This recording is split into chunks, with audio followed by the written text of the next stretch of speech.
Market లో invest చేసి మీ డబ్బులు డబుల్ చేసుకోవాలనుకుంటున్నారా? సుందరరామిరెడ్డి గారి లైవ్ సెమినార్ కి అటెండ్ అవ్వండి.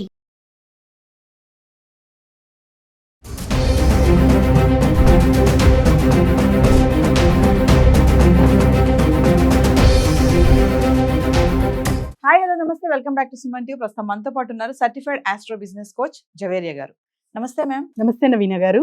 మేడం, ఇప్పుడు బంగారం ధరలో చూసుకుంటే మనకి రోజు రోజుకి తగ్గుతుంది పెరుగుతుంది, అంటే అదేదో ఎక్కువ పెరగటం లేదు ఎక్కువ తగ్గటం లేదు. ఏమైనా తగ్గినా కూడా సామాన్యులకి ఏంటంటే రేట్ తగ్గింది కదా వెళ్ళి కొనుక్కోవచ్చు అనే ఆలోచన వస్తూ ఉంటుంది. ఎస్ నవీన గారు, ఉంటుంది.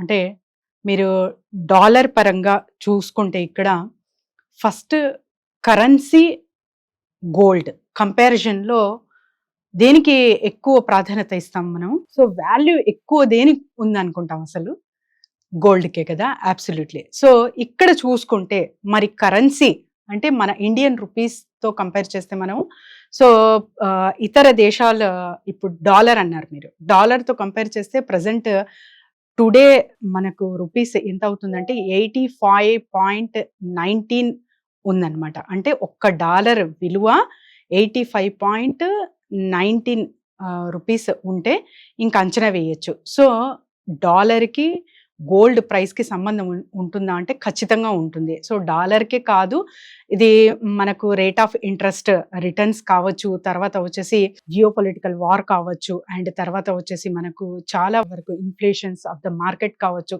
ఇదంతా ఇంటర్నేషనల్ మార్కెట్ పైన డిపెండ్ అయి ఉంటుంది అనమాట. సో డాలర్కి దీనికి సంబంధం ఉందా అంటే ఖచ్చితంగా ఉంటుంది. ఎప్పుడైతే మనకు ఇంటర్నేషనల్ మార్కెట్స్ అంటే కమాడిటీ వైజ్గా చూసుకుంటే సో సాఫీగా నడుస్తుంది డాలర్ ప్రైస్, అండ్ తర్వాత అన్నీ ఇంకా మంచిగా నడుస్తున్నాయి బిజినెసెస్ అనుకుంటే ఇంటర్నేషనల్ మార్కెట్ ఒక స్టేబిలిటీలో ఉంది అంటే ఖచ్చితంగా మనకు గోల్డ్ ప్రైజెస్లో డిప్రిసియేషన్ అనేది చూస్తూ ఉంటాం అనమాట. డాలర్ మారకం బట్టి కూడా బంగారం ధరలు అనేవి డిపెండ్ అయి ఉంటాయి అంటే డాలర్ చేంజెస్ అవుతూ ఉంటే కూడా ఈ గోల్డ్ ప్రైసెస్ లో ఫ్లక్చువేషన్స్ ఉంటాయి అంటే ఏం చెప్తారు?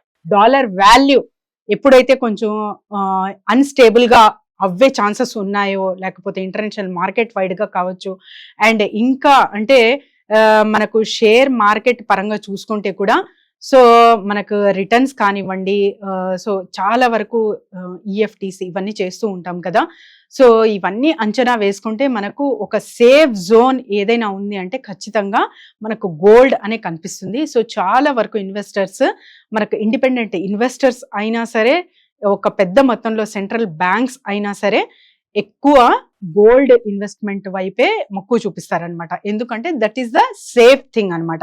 మనకు ఫ్యూచర్ కి ఏదైనా మనం రిసోర్సెస్ రిజర్వ్ చేసుకోవాలి అంటే gold is the best option అని అందరికీ తెలుసు. కాబట్టి ఇప్పుడు చాలా దేశాల్లో కూడా గోల్డ్ కొనుక్కోవడం జరుగుతుంది.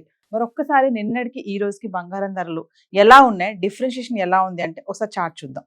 ఎస్ నవీన గారు, చార్ట్ అయితే ఒక్కసారి చూద్దాము. హైదరాబాద్ ప్రైస్ చూసుకుంటే 24 క్యారెట్స్ ఇక్కడ 54 రూపీస్ తగ్గడం జరిగింది. నిన్నటితో కంపేర్ చేసుకుంటే మనకు నిన్న 9660 ఉంటే ఈ రోజు 9606 రూపీస్ అయ్యిందనమాట. అంటే ఆల్మోస్ట్ తులంకి 540 రూపీస్ తగ్గినట్టు. అండ్ 22 క్యారెట్స్ ధర ఎలా ఉంది అని ఒక్కసారి గమనిస్తే మనము సో ఇందులో కూడా 50 రూపీస్ తగ్గింది. నిన్న ప్రైస్ చూసుకుంటే 8855 రూపీస్, ఈ రోజు 8805 రూపీస్ అనేది చూస్తున్నాము. 18 క్యారెట్స్ ఎలా ఉందో ఒక్కసారి గమనిద్దాము. ఇందులో 41 రూపీస్ తగ్గడం అయితే జరిగింది. నిన్న ధర చూసుకుంటే 7245 రూపీస్ ఉంటే మరి ఈ రోజు 7204 రూపీస్ అయితే చూస్తున్నాం అనమాట. సో దీనికి అన్నిటికీ కారణం ఏంటి, అసలు మెయిన్ రీజన్ ఏంటి గోల్డ్ తగ్గడం అంటే మనం అందరూ first of all happy feel అవ్వాలి. ఎందుకంటే గోల్డ్ తగ్గితే ఫస్ట్ ఇండియన్స్ హ్యాపీ ఫీల్ అవుతారు. ఎందుకంటే భారతీయులు పసిడి ప్రియులు అంటారు కదా. సో అందుకని ఎవరైనా సరే మనకు ఒక స్టేబుల్ ఇన్వెస్ట్మెంట్ కానివ్వండి, సేఫ్ ఇన్వెస్ట్మెంట్ కానివ్వండి, ట్రస్ట్ వర్తి ఇన్వెస్ట్మెంట్ కానివ్వండి, గోల్డ్ వైపే ఎక్కువ మనం మొక్కు చూపిస్తాం అనమాట. అండ్ దిస్ ఈజ్ ట్రూ కూడా. సో తరతరాలుగా 5 జనరేషన్స్ నుంచి మనం చూస్తున్నాము.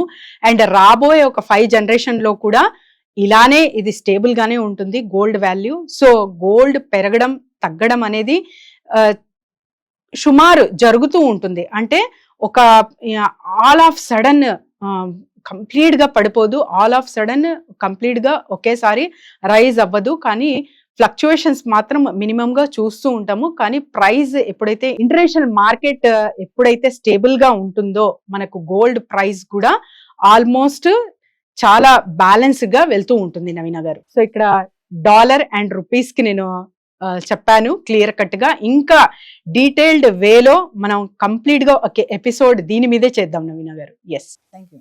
Thank you.